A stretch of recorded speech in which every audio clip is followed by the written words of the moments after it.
We're speaking with Chris Martenson, who's in studio with us today. Chris is a trained research scientist, and you make it a point to say you are not an economist. And so why is that a big deal to you? It seems in preparing for this interview, I see you mention that on your website, and you've said it in some other interviews. Why is that so important? I want to be absolutely clear about who I am and who I'm not. I do talk about the economy a lot. It's absolutely something I think we should switch mics, because for some reason we're getting a little feedback on his there. There we go. That's going to be better. And just talk very as close as you want to get with the mic. Put it wherever is convenient. There we go. Good. So it's much better. Yeah. Thanks, David. It's just important to me to clarify who I am and who I'm not. I'm not an economist, although I talk about the economy a lot. Mm-hmm. It's something that's very passionately interesting to me. But I did start out as a research scientist, and I also got an MBA. Was off in the business world for quite a while. And this makes I'm comfortable with numbers. I'm comfortable with data. I like to let the information tell the story. And there's an incredible story out there to be told about our economy. I was calling for the downturn that we're living through a number of years before it started. There's some other things coming now that I think everybody should be aware of.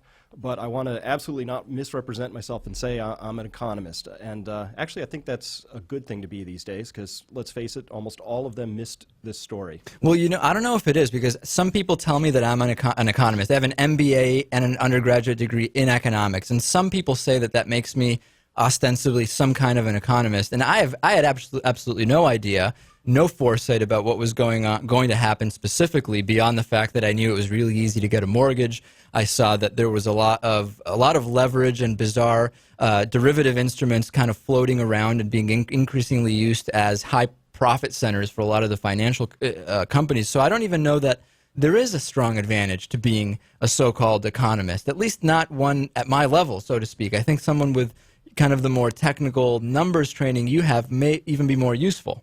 Well, I came at it from the outside in. There were, like you say, there's some things that I just trust my gut on. When I saw that there was a hairdresser in Las Vegas, she had 19 homes and was accumulating more and more. And the idea there was that she was just going to be able to sell them for more money to someone else.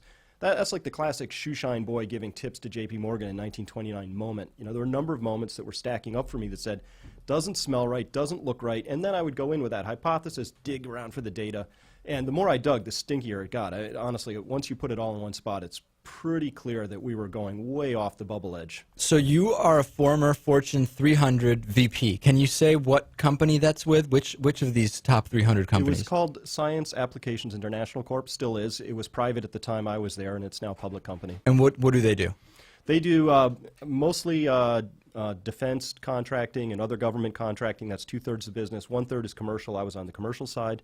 I was a consultant in the pharma industry at that point. And I know on your website you outlined somewhat briefly how you transitioned out of that and into what you do now, but kind of sum it up for us a little bit. The before and after story is kind of stark for a lot of people. Before I came in contact with the information that's now on my website, and it's freely available to anybody who wants to see it, I was living in a 5-bathroom house on the coast of Connecticut, waterfront home. I had a boat in the slip, Fortune 300 vice president. I come in contact with this information, start unraveling it, look at it, and my wife and I decided we had to make some changes. At this point, I'm 42. I have 3 young children, completely ditched the job, the house, everything, and moved to this region of the world up here in Montague, Mass. is where I live now. And we did that because we saw some changes coming, that we realized that the lifestyle that we were living was not the one that we wanted to be in when these changes came. So, for instance, with this economic downturn coming, we decided we didn't really want to be holding a big real estate asset of the kind that we thought would decline. That was a very wise move. And what year was this? That was in 2003 when we made the move. So this was well early on. This was 2003, really in the middle of the housing bubble, is it not? Yeah, we were still running up. The peak of the housing bubble was 2005, but I wasn't selling the house at that time specifically to dodge the real estate bubble. There were other things that I was dodging at that point in time, I thought. And so we started on this journey that we've been on because we saw some things that frankly made us afraid. And once we made this transition to a different lifestyle, to a new community, to a much deeper, richer set of connections, now this is something we would have actively done because it's desirable. More the carrot than the stick. And we have no regrets. It's absolutely the right decision for our family. But from the American standpoint, it looks like I fell off the American dream bandwagon with a thud. Right? I had everything. Well, but was there a golden parachute here? No, no golden parachute. Okay, left because a I lot know on the table. we will get that question. We will get when you say that it's a sad story in a sense, or it may seem like a sad story. The golden parachute might make it not quite as sad, right? No, no, this was no parachute involved in this particular exit. Golden or otherwise. No. Okay, no. go on. All right, so here we are now, and I've spent the past 5 years trying to tell people that there was this big economic hiccup coming, but it's a larger story than that. The economy is the first E I talk about. The second E is energy, and there's a huge story there to be told about where we're heading with energy. The next 5, 10, 20 years are going to be just completely unique in human experience. We've always had one more horizon, one new coal seam, one new energy source. You know, some critics like to say, well, the Stone Age didn't end because we ran out of stones, implying that we're not going to run out of the oil age because we're going to run out of oil. It's a completely different process. People move from stones to bronze to steel and so on. We went from coal to oil. Now what? And that's the thing. Nobody can credibly say what's that question mark around that E. And then the third E is around the environment. And for me, that's really a story about how we're depleting the resources on this planet. I don't care if we're talking about tuna fish or copper or topsoil or fresh water and aquifers. We are ripping through the base resources of this world that give us the lifestyles we like to lead, give us the communities we live in, our whole culture, our whole sense of standard of living. Everything is dependent on taking out not just a little bit more every year, but an exponentially larger amount every year. We have to take out more and more and more. And that story of more is coming to a pretty interesting conclusion, if not in my adult lifetime, certainly in my children's. So this and we'll get, and I have specific questions about that. And before we get to that, in looking at your website, which by the way, we're speaking with Chris Martenson. The website is chrismartenson.com, and that's Martenson.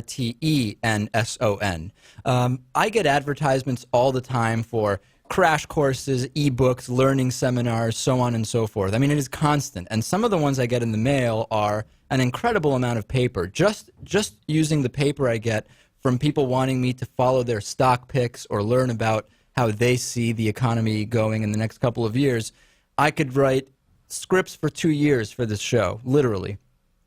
Are you giving investment advice on your website? Tell us about this crash course and how is it? It looked to me to be different from some of these others, and in some ways it looked to be the same. So I think for our audience it would be good to know what exactly goes on chrismartenson.com. The premier offering we've got is something called the Crash Course. It's 20 video chapters, 4 minutes long, 10 minutes long, varying.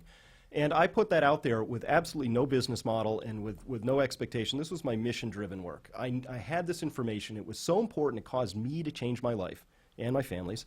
And I thought I couldn't just sit on this as a product that I was then going to sell to people. So I made it free. And anybody can watch that. It's now translated into 3 full languages on the basis of volunteers. The Spanish people came out first and got into Spanish. French, Italian are almost done with it. And it's going into 9 other languages all around the world. And again, all for free.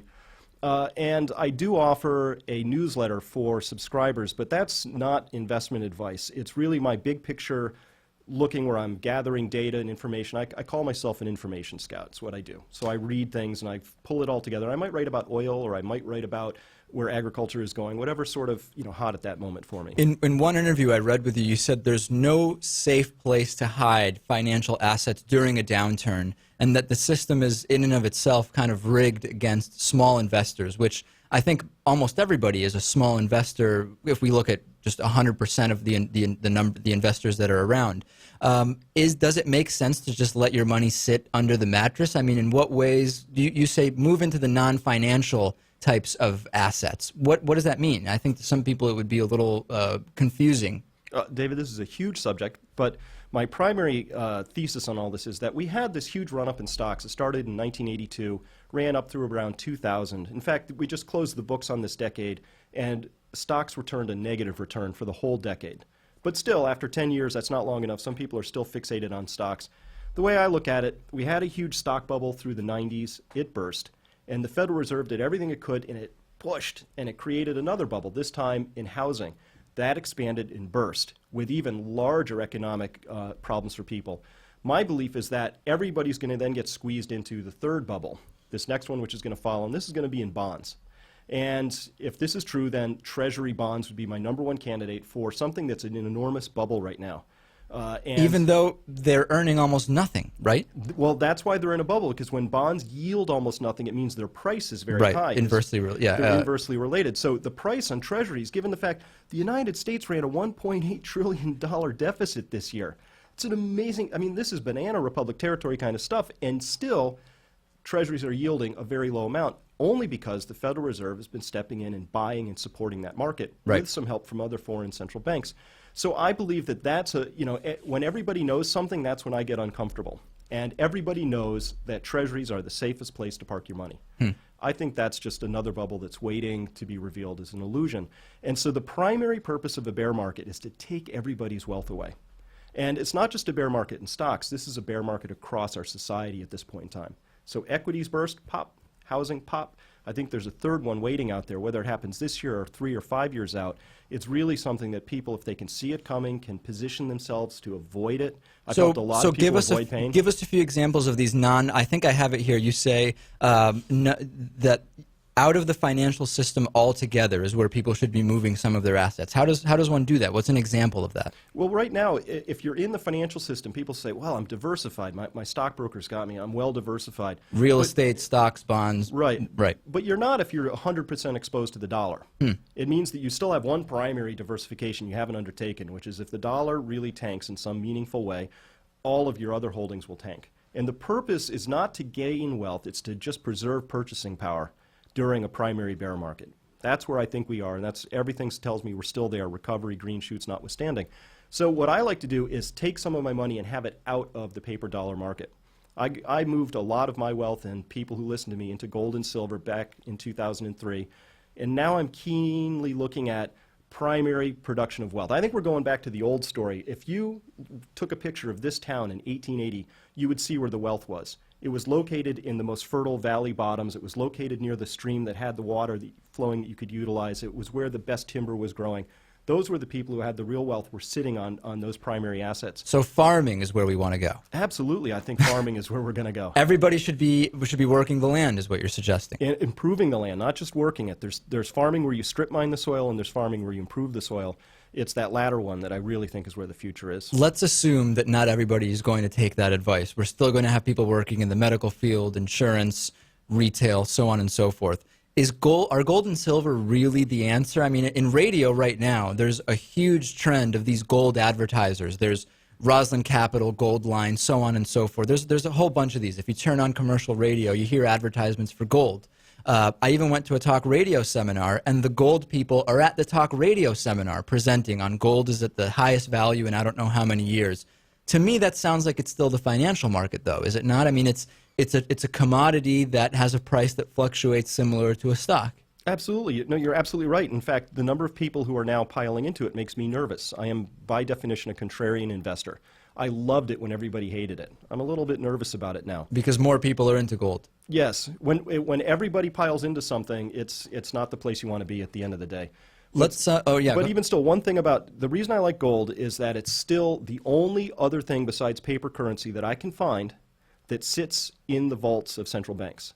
It means it still has a monetary role. It's not playing one right now, but if it had no monetary value, no role, it was just another commodity, I believe the central banks would have dishoarded all of their gold holdings. They've had 30 years since the breaking of the gold standard in 1971 to do that, and they haven't.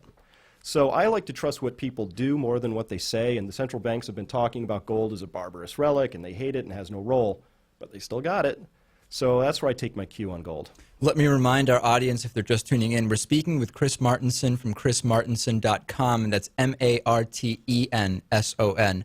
I want to talk a little bit about so-called green jobs. There's one side that says green jobs are the future, and these are all kind of utopian, very general statements. Green jobs are the future. Green jobs are the future of the U.S. economy, so on and so forth.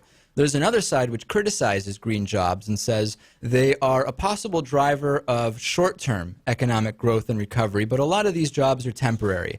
A lot of so-called green jobs are energy retrofit type of jobs or installing solar panels, so on and so forth.